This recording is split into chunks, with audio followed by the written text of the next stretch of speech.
I was 15 when I found out I was pregnant. 16 when I gave birth. And the day my son was born was the day my life shattered, right in front of my eyes.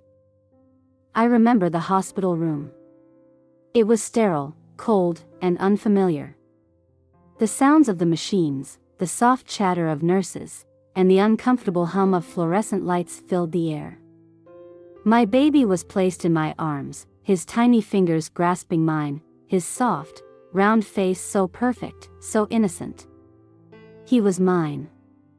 I had carried him for 9 months, through every moment of uncertainty and fear, through every tear and sleepless night, and he was finally here. But then, my mother came in that I hadn't seen her in days, not since I'd been staying at Adam's parents' house, but when she walked into that room, I thought it was the beginning of something good. Maybe, just maybe, things would be okay after all. She was my mom. I trusted her. She looked at me, her face softening as she stepped closer, as if she were trying to comfort me. "I'm so glad you're okay," she said, her voice low and kind. She touched my cheek as though this moment, the moment of my son's birth, was a turning point. I wanted to believe her. I wanted to believe she had come to her senses, but then she handed me a clipboard with forms. "They're just the usual hospital paperwork," she explained. "Just sign here, here, and here." I looked down at the paper, still groggy from labor, my hands trembling slightly. "What is it?" I asked, but she only smiled at me, a smile I'd seen 100 times, a smile that was supposed to be reassuring. "Don't worry," she said, brushing a lock of hair from my forehead. "It's just routine, honey. For your insurance." It didn't seem strange to me at the time. I was exhausted. Overwhelmed. My body hurt from the strain of labor, my mind spinning with the reality of becoming a mother, and the uncertainty of how I would manage it all. So I signed that. I signed without reading it, just as I had signed so many things in my life without fully understanding what they meant. And that was the moment my son was taken from me. When I signed those papers, I was signing away my baby's future, my baby's life, without even realizing it. Moments later, they took him. One moment he was in my arms, and the next, he was gone. That I was told they were taking him to the nursery for a routine checkup. I never saw him again. I didn't realize what had happened until later, when my parents came back into the room and informed me that my son was no longer mine. He had been adopted out to a family who had been waiting for him. A family who wanted him more than I ever could. A family who would love him, care for him, give him a life that I couldn't give him, that I didn't have the strength to protest. My body felt like it had been drained of everything, my soul, my will. That I wanted to scream. To fight. But I didn't. That I didn't even know what to feel, except a deep, aching emptiness. And so, my son, the child I had given life to, was taken from me. My arms, once so full of hope and love, were left empty. Now more about my heartbreaking story. I had been with Adam since we were 13. We were inseparable. We had our dreams, our plans, our love.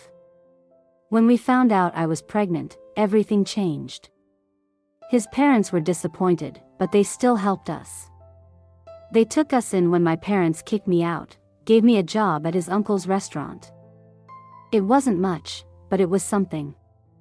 Adam worked at his father's auto parts store, and together, we saved every penny we could, but it wasn't enough. Nothing was enough. My parents made sure of that. They never stopped pushing me to get an abortion. They never stopped telling me that I wasn't ready, that I couldn't raise a child. They told me I was ruining my life, that I was throwing away my future. I wasn't ready, but I wasn't going to give up on my son. And Adam wasn't going to leave me. Together, we fought for our family, no matter what anyone else said. But my parents didn't give up either.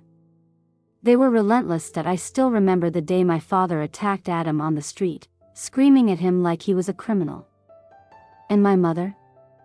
She attacked Adam's mother in the middle of the mall. The way she slapped her across the face, as if my boyfriend's mother was the one who had betrayed her, made my stomach turn that I couldn't take it anymore. I stopped communicating with them for months. But then, one day, they called. They said they had changed their minds. They wanted to reconcile. They didn't want to lose me, or the baby. At first, I didn't want to believe them. But Adam's parents convinced me. They told me to give them a chance, that maybe they had really changed. Maybe they had finally seen the light, that I should have known better. The day I went into labor, I was at my parents' house. They promised me they would take me to the hospital.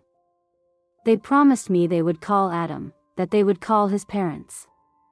But when I arrived at the hospital, I learned that my parents had lied. They hadn't called anyone. They hadn't called Adam, they had tricked me. And I let them that I was alone when I gave birth. I was alone when they took my baby away. When I walked out of that hospital, my heart was broken. My arms were empty. And I had never felt more betrayed in my life. Adam and his parents were there when I came back to their house. We grieved together. I had lost everything, but they were there for me. And I was grateful. But it didn't erase what had happened. It didn't bring my baby back. I ran away from my parents that night. They dragged me back, over and over again. They didn't care what I wanted, what I needed. They didn't care about my pain. Eventually, they let me go. But I never forgave them. I couldn't. How could I? They took my son. They stole him from me. They took him right out of my arms. And for what? For their own selfish reasons. For their own pride that I hated them. When I was 22, Adam and I got married. It wasn't a grand event. It was simple, just a courthouse ceremony and a backyard barbecue at his parents' house. We didn't need anything more than that. We didn't need anything fancy. A year later, we had our second child. The trauma of the events surrounding our firstborn's birth hit us both hard, especially Adam. He insisted I be in the delivery room with him. He wouldn't let anyone else, no one but me. His father, his brothers, and even the sisters were there to guard the emergency room, to make sure nothing happened. Overkill? Maybe. But after everything we had been through, we didn't feel safe any other way. That I gave birth to 4 children after that, and I love them all with all my heart. But there is always that ache. That deep, unhealable wound. Every year, on his birthday, Adam buys him a Matchbox car, and I bake him rhubarb sponge pudding. We don't know if he likes it, or if he even knows what it is. But we do it. It's how we cope. We stick a candle in the pudding, sing him a song, wish him a long and happy life, and take a picture. It might seem silly to some people, but it's how we deal with the loss. It's how we keep the memory of our firstborn alive. 4 years ago, I was at softball camp with my oldest daughter when my world turned upside down. My husband called me, his voice shaken, and told me to come home immediately. He didn't say why, but I heard it in his voice, the urgency, the panic. I thought something was wrong. That I drove home with my daughter, my heart pounding in my chest. What could be so urgent? What had happened? When I walked in the door, I saw him. Our son. Our firstborn. Standing in the doorway, looking at us like he had been waiting for us all along. That he had found us, and for the first time in 20 years, I felt like I could breathe again. But now, things are different. My parents have contacted Adam's parents. My mother is dying. They want to reconcile. They want to fix what they broke, to make amends before it's too late, and I can't bring myself to do it. I hate them. I hate them for taking my son. For the years I lost. For the pain they caused. I can't forgive them for what they did to us. Adam wants me to show them how well we've lived without them. He thinks it would be good for me to confront them, to show them how happy we are, how well we've raised our children.